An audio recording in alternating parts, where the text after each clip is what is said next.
हम स्टार्ट करने जा रहे हैं बायोलॉजी का चैप्टर फर्स्ट सेल।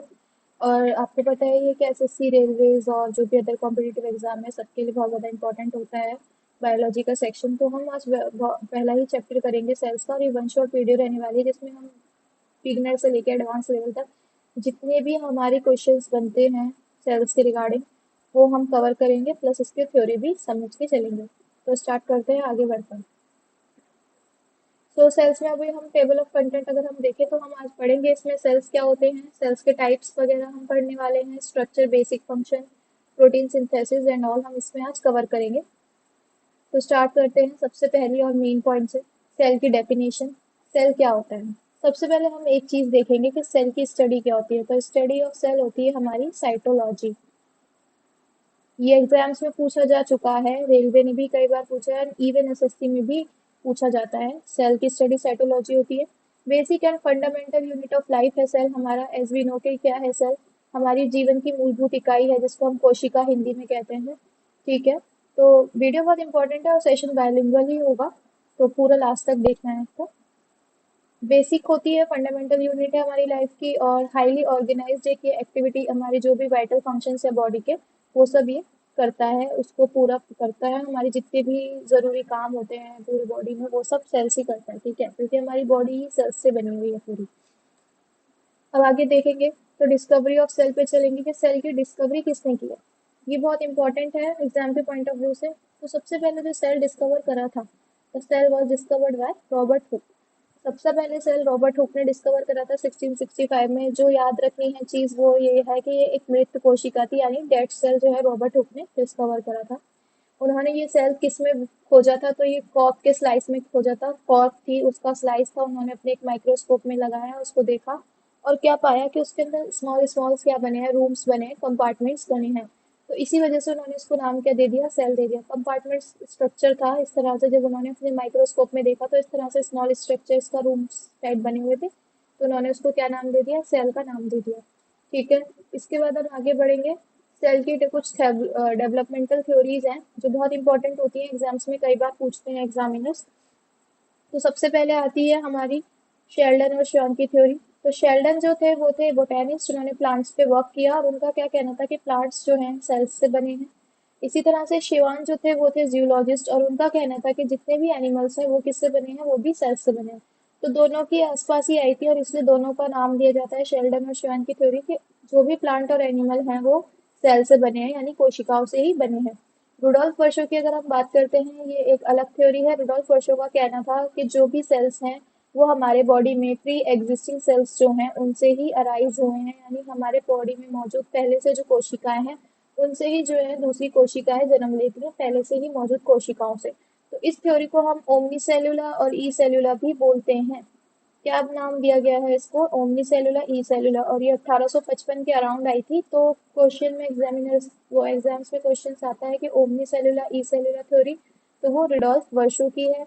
शेल्डन और स्वान की सिंपल सी है कि जो भी प्लांट्स और एनिमल्स हैं वो किससे बने हैं? वो सेल से बने हैं। आगे हम कुछ इंपॉर्टेंट साइंटिस्ट देखते हैं जो उन्होंने कंट्रीब्यूशन क्या रहा है उनका। तो सेल्स में जो सबसे पहला नाम तो हमारा रॉबर्ट हुक का ही है, क्योंकि फर्स्ट डिस्कवरी इन्होंने ही की थी सेल की 1665 में, और ये याद रखना था कि ये एक डेड सेल था। ओके, सेकंड हमारा आ जाते हैं Antonio van Leeuwenhoek. Okay, Antonio van Leeuwenhoek का जो देखा था, तो उन्होंने जो डिस्कवरी करी थी वो थी लिविंग सेल, यानी ये थी एक जीवित कोशिका। ठीक है, इन्होंने पौंड वाटर में एक जीवित कोशिका इन्हें मिली थी, तो इन्होंने उसको नाम दिया था एनिमलक्यूल्स। इन्होंने जो डिस्कवरी करी 1674 में करी थी रॉबर्ट हुक के बाद। और जीवित कोशिका की खोज एंटोनियो वैन लियन हुक ने की थी, मृत कोशिका की खोज यानी डेड सेल की खोज रॉबर्ट हुक ने की थी। फिर यहाँ पे शेल्डन और शियन की ही थ्योरी आपको आ जाती है। 1838 और 39 में दोनों की आई थी। All plants are made of cells, all animals are made of cells, यानी सभी किससे बने हैं? सेल्स से बने हैं, animal and plants. The most important Rudolf Virchow आपको याद ही रखना है। इनका यही मानना है, क्या कहना था कि जो सेल्स है हमारे एग्जिस्टिंग सेल से ही अराइज होते हैं, यानी पहले से जो मौजूद हमारी बॉडी में जो कोशिकाएं हैं उन्हीं से ही दूसरे सेल्स बनते हैं। अब आते हैं हम सेल के टाइप पे। तो जो इम्पोर्टेंट चीज़ है वो ये है कि सेल्स हमारे होते हैं दो टाइप के। एक होता है प्रोकैरियोटिक, दूसरा होता है eukaryotic. What is prokaryotic? Prokaryotic का मतलब है कि इसमें कोई न्यूक्लियस नहीं है, यानी कोई डिफाइंड न्यूक्लियस नहीं होता। यूकैरियोट में क्या होता है? एक डिफाइंड न्यूक्लियस है। अभी मैं इसको आपको बताती हूँ। कि देखिए ये हमारे 5 किंगडम्स हैं जो कि हमारे आर एच विटेकर ने दिए थे। आर एच विटेकर ने क्या दिए थे? 5 किंगडम्स दिए थे। ये तो आपको पता ही होगा, ये आगे पढ़ेंगे भी हम। तो उसमें उन्होंने दिया था मोनेरा, ओके, और दिया था प्रोतिस्ता, फंगाई, प्लांटे और एनिमेलिया। ये 5 किंगडम जो है वो हमारे आर एच विटेकर ने दिए थे। आर एच विटेकर साइंटिस्ट हैं जिन्होंने इन 5 किंगडम में डिवाइड कर दिया था हमारे उसको। तो Monera, Protista, fungi, Plantae and Animalia. तो ईओकारियोट्स जो हैं जितने भी, यानी जिनके पास खुद का एक डिफाइंड प्रॉपर न्यूक्लियस है, एक बढ़िया सा वेल डिफाइंड न्यूक्लियस है जिन सेल्स का, वो आपके प्लांट्स में, एनिमल्स में, प्रोटिस्टा में और फंगाई में आते हैं। ये आपको ध्यान रखना है। यानी ये सारे जो चार हैं, प्रोटिस्टा, फंगाई, प्लांटे और एनिमेलिया, इनका क्या है, यूकारियोटिक होते हैं इनका सेल, क्योंकि इनके पास वेल डिफाइंड न्यूक्लियस है। ओनली मोनेरा प्रोकैरियोट में आता है, प्रोकैरियोटिक्स में आता है मोनेरा, ठीक है, ये आपको ध्यान रखना है क्योंकि इसका खुद का जो है वेल डिफाइंड न्यूक्लियस नहीं होता। तो मोनेरा किंगडम ही प्रोकैरियोटिक्स में आता है, बाकी के चारों किंगडम यूकैरियोटिक्स में आते हैं। ईयू को याद रखने का एक मतलब मैं इसको समझा देती हूँ। ईयू मतलब होता है ट्रू कैरियोट। ट्रू कैरियोट मतलब जिसके पास ट्रू न्यूक्लियस है, ट्रू न्यूक्लियस, ठीक है। ये वेल डिफाइंड होता है, अच्छा शेप, मतलब जो भी सेल का प्रॉपर काम है वो पूरा प्रॉपर फिक्स्ड होता है अपना, इसकी वजह से, न्यूक्लियस की वजह से। इसका लैग डिफाइंड न्यूक्लियस है, यानी अपना कोई भी एक प्रॉपर न्यूक्लियस नहीं होता। इसकी वजह से जो इसका मटेरियल है ना, मोनेरा किंगडम में अगर हम बात करेंगे प्रोकैरियोटिक की, तो जो जेनेटिक मटेरियल है वो पूरा क्या रहेगा, डिस्पर्स होगा। डिस्पर्स मतलब इधर उधर बिखरा हुआ, ये बिखरा हुआ है, इधर इधर बिखरा हुआ है, प्रॉपर नहीं है, फैला हुआ है इधर उधर। प्लांट में देख लो, एनिमल में देख लो, प्रोटिस्टा में देख लो, फंगाई में देख लो, सबका एक प्रॉपर अपना दिख रहा है, सेल के अंदर के जो कंपोनेंट्स है वो प्रॉपर है। तो आगे देखते हैं हम कौन कौन से कंपोनेंट्स हैं सेल के। तो सेल के कंपोनेंट्स, जो फंडामेंटल कंपोनेंट्स आज हम देखने वाले हैं वो है cell membrane, nucleus, ribosomes, rough endoplasmic reticulum. Rough भी होता है और स्मूथ भी होता है, SER भी होता है और RER भी होता है, वो हम आगे समझेंगे अभी। Golgi apparatus, mitochondria, chloroplast, lysosome, centriole और माइक्रोट्यूब्यूल्स। तो हम देखते हैं structure and basic functions cells के। तो अब स्ट्रक्चर जो है और जो बेसिक फंक्शन है सेल के, इनका काम क्या है, ये सब मिलके जो है ना मेंटेन करेंगे सेल्यूलर होमोस्टेसिस को और परफॉर्म करेंगे इसेंशियल लाइफ एक्टिविटीज। जो सेल की इसेंशियल लाइफ एक्टिविटीज हैं, ये सभी कंपोनेंट मिलके क्या करेंगे, उसको कंप्लीट करते हैं, एक सेल को अपने आप में पूरा बनाते हैं। सेल मेम्ब्रेन हम देखते हैं। सेल मेम्ब्रेन क्या है?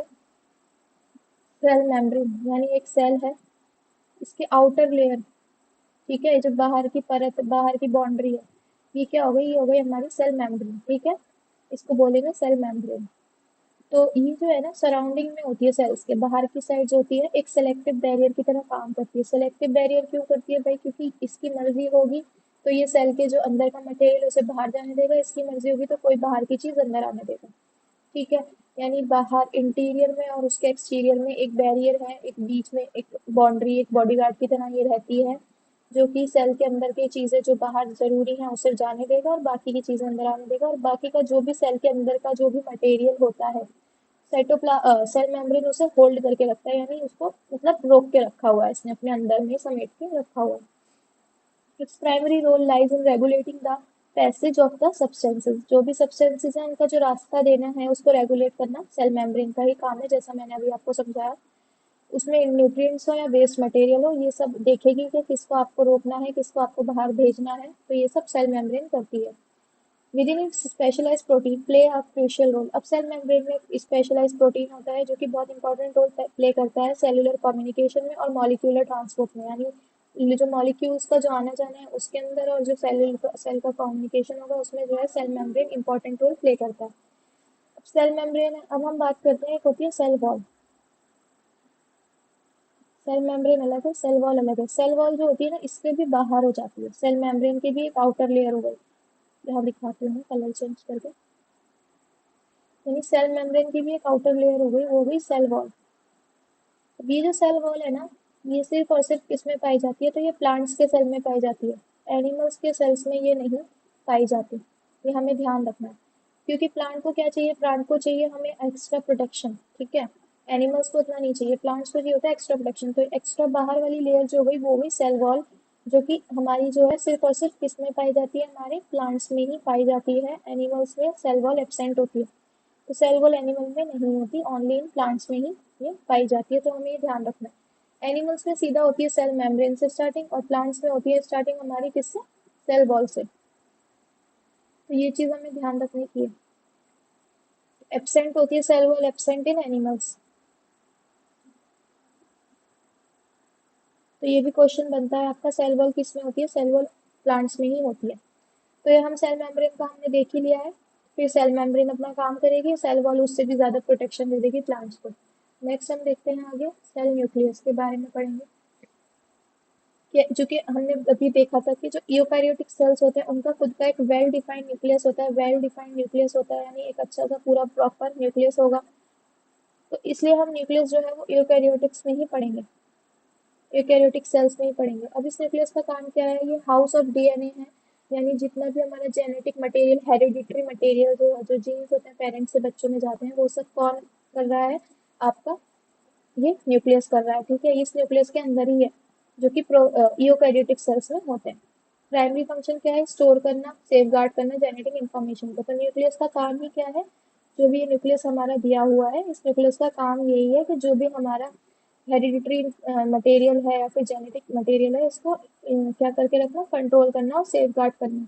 जो जीन एक्सप्रेशन होते हैं, डीएनए रेप्लिकेशन होता है, ये सब कौन करता है, न्यूक्लियस ही करता है। यानी जो डीएनए का रेप्लिकेट बनाएगा। डीएनए की फुल फॉर्म क्या होती है, डीएनए की फुल फॉर्म क्या होती है, D oxy ribo nucleic acid, D oxy ribo nucleic acid, ये हमें ध्यान रखना है। ओके, तो it also contain the nucleolus which is involve in ribosome synthesis. अब डीएनए में, ओ सॉरी, न्यूक्लियस के अंदर भी क्या होता है, अब न्यूक्लियस के अंदर क्या पाया जाता है, न्यूक्लियोलियस। न्यूक्लियोलियस, ये न्यूक्लियोलियस जो है ये अलग है न्यूक्लियस से, ये न्यूक्लियस का ही पार्ट है। इसके अंदर होता है राइबोसोम सिंथेसाइज, सिंथेसाइज मतलब राइबोसोम बनता है। तो न्यूक्लियोलियस में हमारा राइबोसोम बनता है, ये आपको ध्यान रखना है। क्वेश्चन आता है राइबोसोम का सिंथेसाइजेशन कहाँ पर होता है, सिंथेसाइज कहाँ पे होती है, ये हमारा, तो ये हमारा राइबोसोम्स जो है न्यूक्लियस में थे। ये राइबोसोम्स क्या है, इसको हम आगे समझेंगे, और ये क्यों यूज होता है ये भी हम आगे देखेंगे।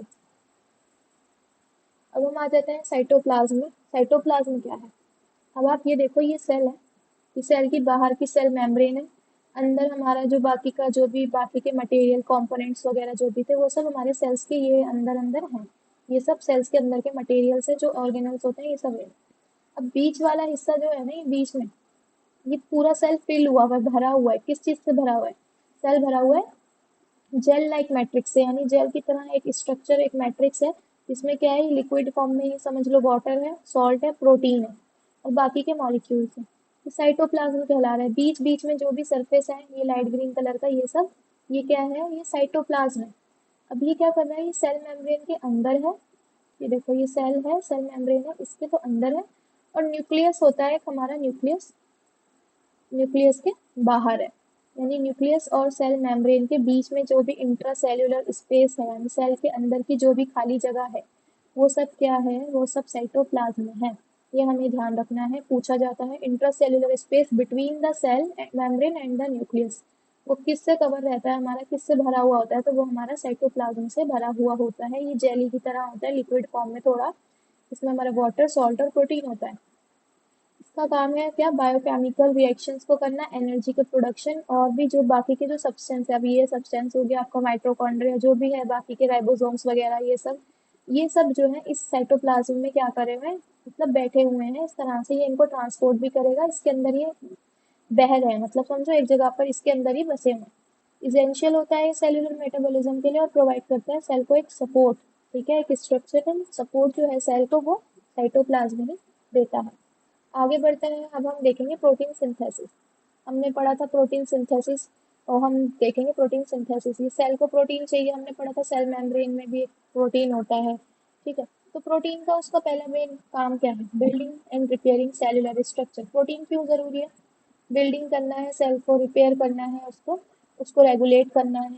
ठीक है, वो अपने काम करे, उसके करेक्टरिस्टिक्स अच्छे से परफॉर्म हो सेल के, तो ये सब प्रोटीन का काम है। अब प्रोटीन कहाँ बनता है हमारा, प्रोटीन बनता है हमारा राइबोसोम्स में। अभी हमने पढ़ा था न्यूक्लियस होता है,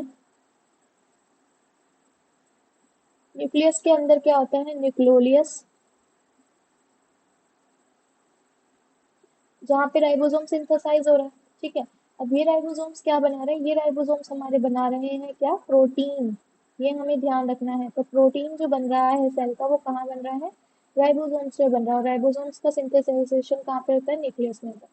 तो अभी क्यों जरूरी है, ये एसेंशियल ऑर्गेनल है, क्योंकि सेल का फंक्शन हो, सेल का सर्वाइवल जो होता रहे, उसके लिए उसे प्रोटीन चाहिए, और राइबोसोम्स वो प्रोटीन बनाने का काम करते हैं। They synthesize protein using the genetic information from messenger RNA, which is crucial for cellular structure, function and regulation. Messenger RNA मतलब जो आरएनए हमारा होता है, डीऑक्सीराइबोन्यूक्लिक एसिड जो है, ये भी एक न्यूक्लिक एसिड होता है आरएनए। इसमें मैसेंजर का काम कर रहा है राइबोसोम्स। राइबोसोम्स जो है प्रोटीन को बना रहा है, और ये प्रोटीन जो है मैसेंजर की तरह काम करेंगे, जो कि सेल को उसके फंक्शंस परफॉर्म करने में हेल्प करेगा, कोशिका को उसके काम करने में मदद करेगा, प्रोटीन। और प्रोटीन बनता है हमारा राइबोसोम में, और राइबोसोम का जो सिंथेसाइजेशन होता है वो बनता है हमारा न्यूक्लियोलस, जो कि न्यूक्लियस के अंदर पाया जाता है। Ribosomes are located in the cytoplasm and rough endoplasmic reticulum. अब इन्होंने बोला राइबोसोम जो है साइटोप्लाज्म में पाए जाते हैं, जो कि हमारा जेली लाइक मैट्रिक्स अभी समझा था। रफ एंडोप्लाज्मिक रेटिकुलम, अब ये रफ एंडोप्लाज्मिक रेटिकुलम क्या है मैं समझाती हूँ, अभी आगे समझेंगे हम। ये देखिए, आ गए हम एंडोप्लाज्मिक रेटिकुलम पे। इसी के अंदर हम समझेंगे रफ एंडोप्लाज्मिक रेटिकुलम क्या है। एंडोप्लाज्मिक रेटिकुलम ये भी सेल का ही एक पार्ट है। ये एक नेटवर्क है, interconnection of membranes that extend from the nuclear membrane to the cell membrane. अभी हमने समझा सेल है, सेल की मेम्ब्रेन हो गई, उसके अंदर एक न्यूक्लियस है। ठीक है, ये न्यूक्लियस है। अब न्यूक्लियस की भी तो एक मेम्ब्रेन है, न्यूक्लियस की भी एक क्या है, बाहर की बाउंड्री है, और ये सेल की बाउंड्री है। अब इसके बीच में जो स्ट्रक्चर, जो भी मटेरियल भरा हुआ है, वो तो हमारा साइटोप्लाज्म है।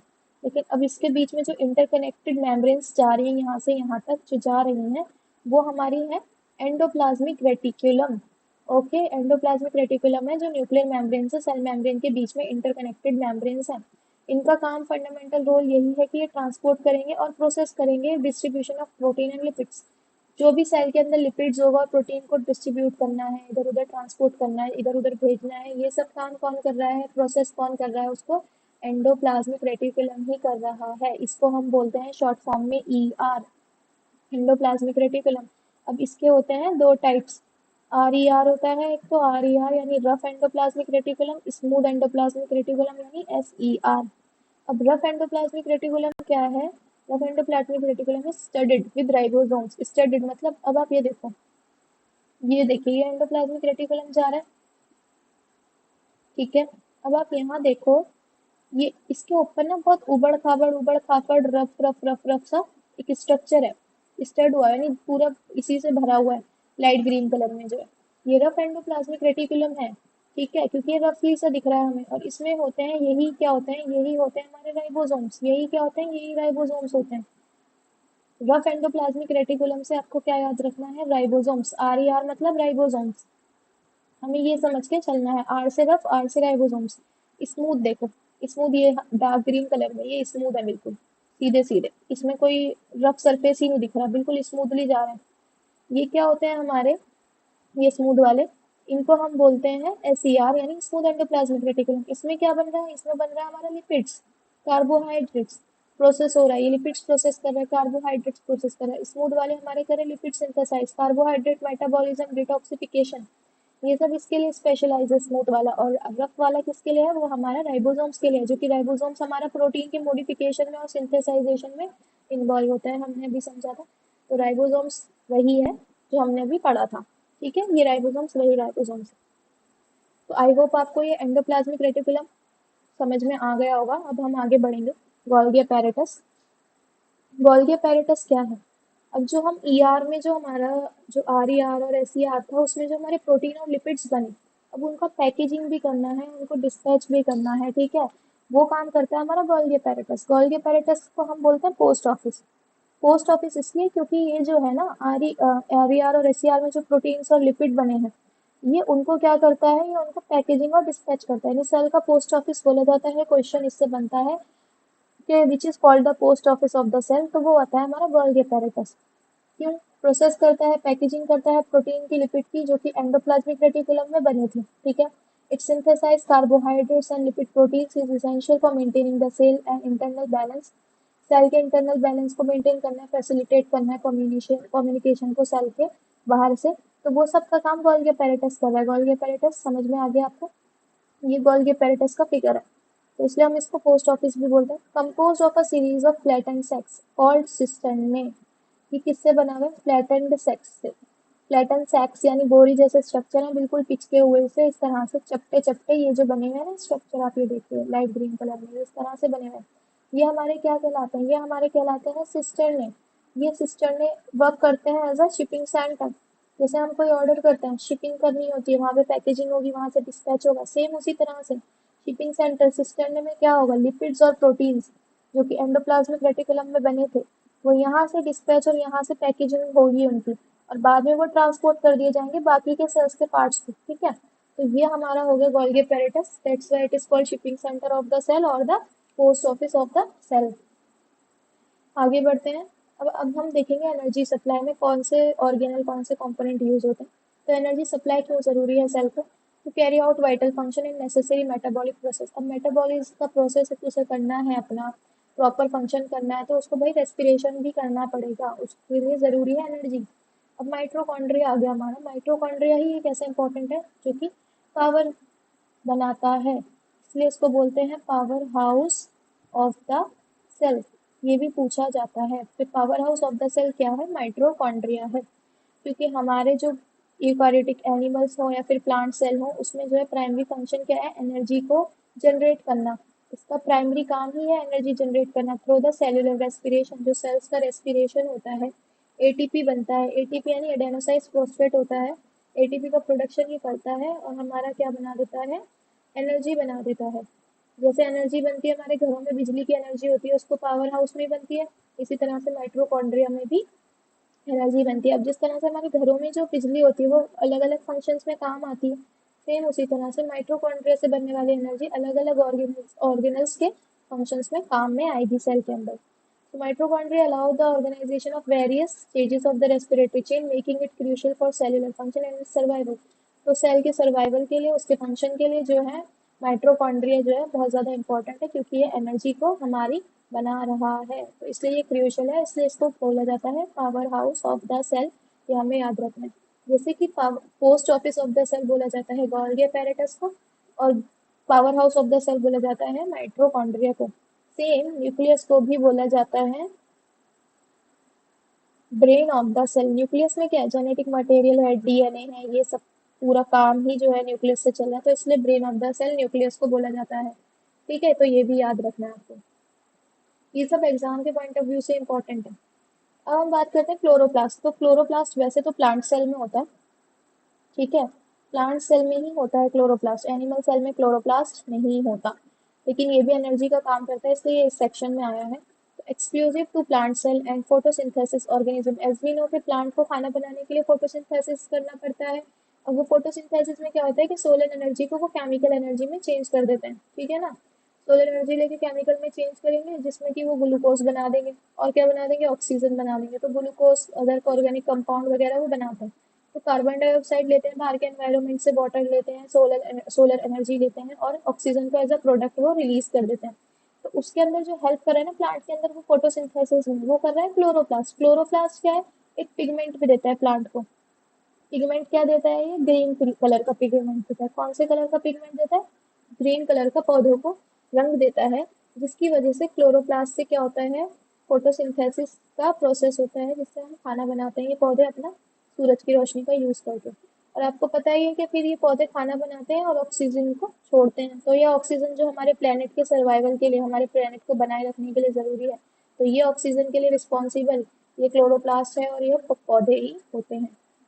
आगे बढ़ेंगे, हम देखेंगे सेलुलर डाइजेशन। अब सेलुलर डाइजेशन, अब सेल्स में क्या होता है? कुछ चीजें डाइजेस्ट भी करनी पड़ती हैं सेल को, क्योंकि सेल के अंदर कोई चीज खराब हो गई, कोई चीज वेस्ट हो गई है, तो उसको भी तो डाइजेस्ट करेगा, तो उसके लिए भी एक एक अपना फंक्शन निभाने वाले उसके कंपोनेंट्स हैं। तो अब देखो, breaking down of molecules, unwanted material, enabling to recycle of nutrients and cellular maintenance. यानी सेल को मेंटेन करके रखना है, तो वो भी अपने वेस्ट मटेरियल वगैरह को ब्रेक डाउन करेगा, या जो भी करेगा उसको डाइजेस्ट करने के लिए कौन से हमारे जो कंपोनेंट्स है वो जरूरी है, वो है लाइसोसोम और पेरोक्सीसोसोम। ठीक है। लाइसोसोम्स क्या है? लाइसोसोम्स में अंदर होता है डाइजेस्टिव एंजाइम्स, जो कि ब्रेक डाउन करता है मॉलिक्यूल को और अनवांटेड सेल्यूलर मटेरियल को ब्रेक डाउन कर देता है, तोड़ देता है। और क्या करता है? सेलुलर डाइजेशन को फैसिलिटेट यानी सेल के डाइजेशन में हेल्प करता है। जो भी खराब चीज होगी ना, अगर इसे लग रहा है कि सेल खराब हो रहा है, कहीं से कोई कोई ऐसा इंग्रेडिएंट आ गया उसमें जो खराब है, या फिर पैथोजेनिक इन्वेंशन यानी बाहर से किसी पैथोजेंस का हमला हुआ है सेल में, जो कि उसकी हेल्थ, जो कि सेल को खराब कर रहा है, तो ये क्या करेगा? खतरा लगेगा तो ये क्या कर देगा? पूरे के पूरे सेल को ही डाइजेस्ट कर जाता है, या फिर उस हिस्से को या फिर उस वेस्ट पार्ट को डाइजेस्ट कर लेता है। तो ये पूरा डाइजेस्ट कर लेता है कई बार सेल को, तो इसलिए इसको बोलते हैं सुसाइडल बैग ऑफ सेल। यानी ये सुसाइडल बैग है सेल का, सुसाइड कर देता है सेल की, समझ में आ गई? मतलब पूरे सेल को खुद ही डाइजेस्ट करके खत्म कर देता है। दैट्स वाई इसको बोलते हैं सुसाइडल बैग ऑफ सेल। तो ये हमें नाम याद रखना है लाइसोसोम्स के लिए। पेरोक्सिसोम्स क्या होता है? पेरोक्सिसोम्स भी इसी तरह का काम करते हैं, लेकिन ये इससे अलग है। इसमें हाइड्रोजन पेरोक्साइड होती है और टॉक्सिक कंपाउंड्स होते हैं, जो कि सेल को प्रोटेक्ट करते हैं ऑक्सीडेटिव डैमेज से। ठीक है। ये सिंथेस क्या रोल प्ले कर रहे हैं? तो ये भी लिपिड्स वगैरह, बाइल एसिड्स वगैरह के सिंथेसाइज में रोल प्ले करते हैं, और उसके पूरे ओवरऑल हेल्थ जो है सेल की, होमोस्टेसिस को मेंटेन करता है। तो इम्पोर्टेंट जो है हमारा है वो है इम्पोर्टेंट हमारा lysosome, suicidal bag of the cell. अब हम आगे बढ़ेंगे सपोर्ट एंड मूवमेंट। अब सपोर्ट चाहिए, सेल को मूवमेंट भी करना होता है। इसके लिए कौन रिस्पॉन्सिबल है? तो पहली बात तो क्यों है भाई? सेल की शेप मेंटेन करनी है, इनेबल करना है सेल्यूलर मूवमेंट को, सेल डिवीजन हो, अपना फंक्शन और अपने सर्वाइवल करता रहे। तो इसके लिए हमारी जरूरत होती है साइटोस्केलेटन। साइटोस्केलेटन होता है सेल्स के अंदर।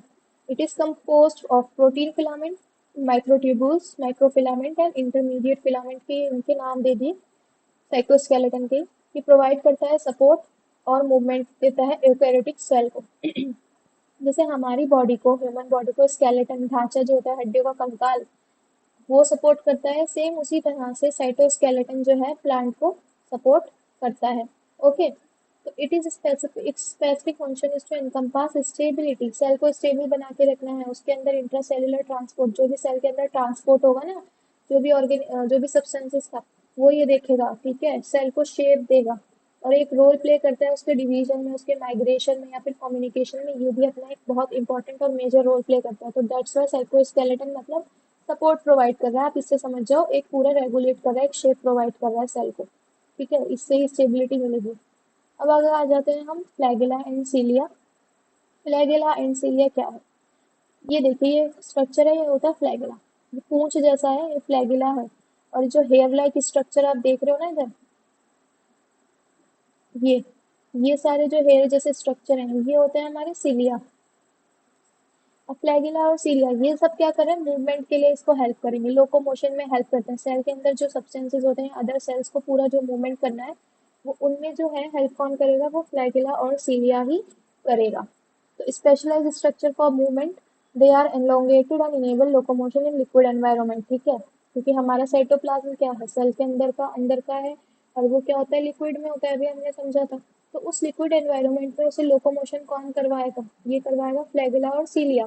ठीक है। ये शॉर्टर होते हैं, create coordinated flow on the cell surface. ठीक है। तो फ्लो करने के लिए उस साइटोप्लाज्म के अंदर, ये सेल के अंदर फ्लो करें वो अच्छे से, तो ये सीलिया वगैरह ही उसको क्या करते हैं? फैसिलिटेट, उसकी हेल्प करते हैं।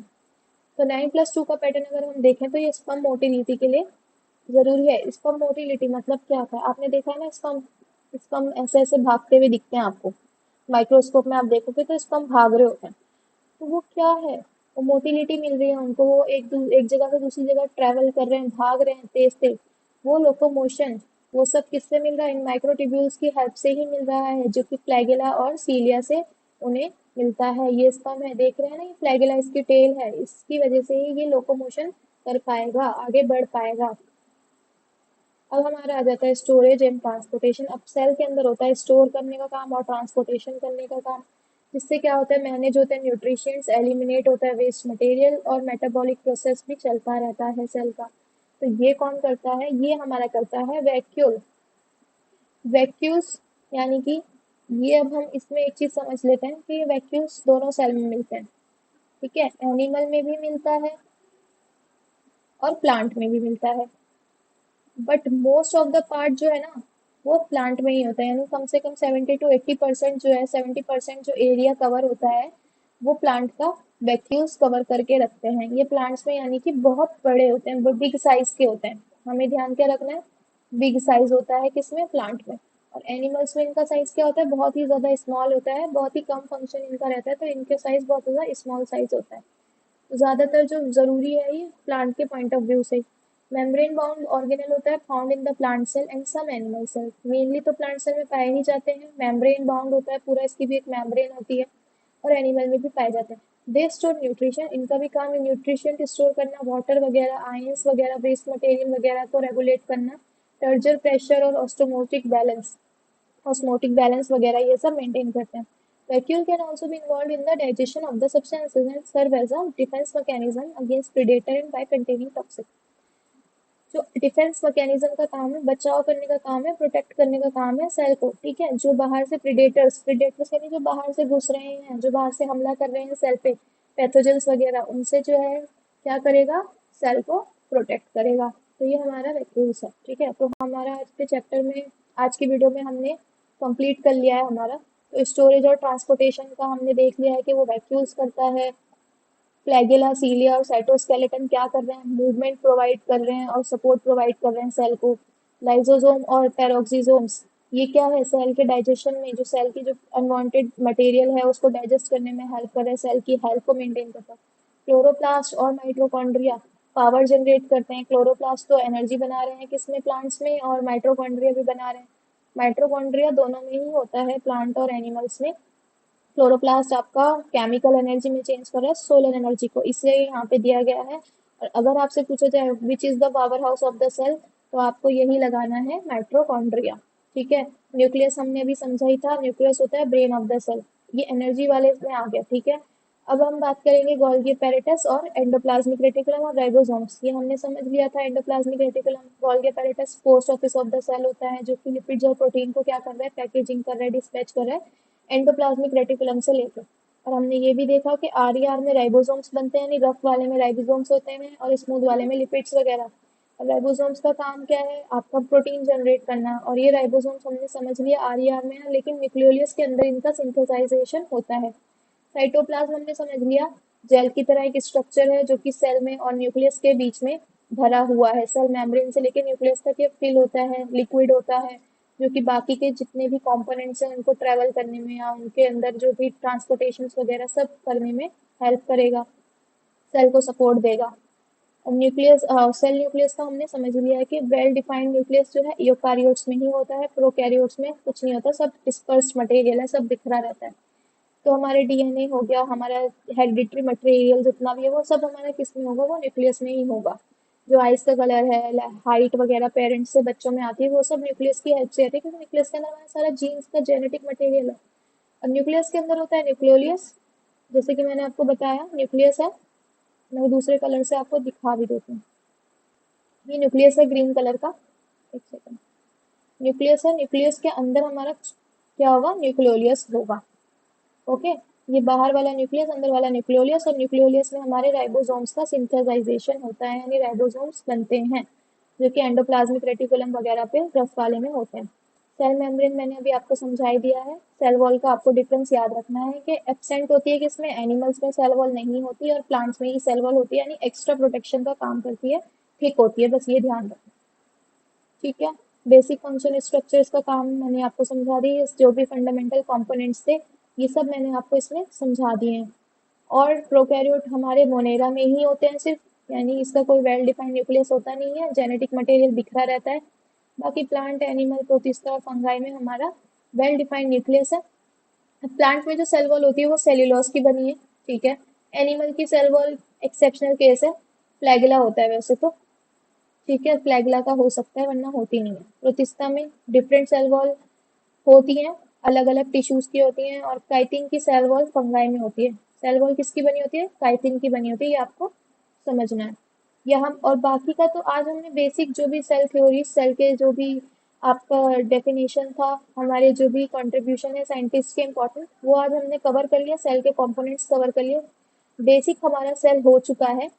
नेक्स्ट वीडियो में हम कंपेयर करेंगे एनिमल सेल को और प्लांट सेल को, ठीक है। एनिमल सेल में क्या होता है, प्लांट सेल में क्या नहीं होता है, बस आपका नेक्स्ट वीडियो में भी हो जाएगा कंप्लीट। आज की वीडियो में हमने ऑलमोस्ट सेल कवर कर लिया है। तो अगर आपको वीडियो अच्छी लगी है तो मेरे चैनल को सब्सक्राइब करो, वीडियो को अभी लाइक करो और शेयर करो अपने फ्रेंड्स के साथ। मिलते हैं नेक्स्ट वीडियो में, तब तक के लिए take care and bye bye.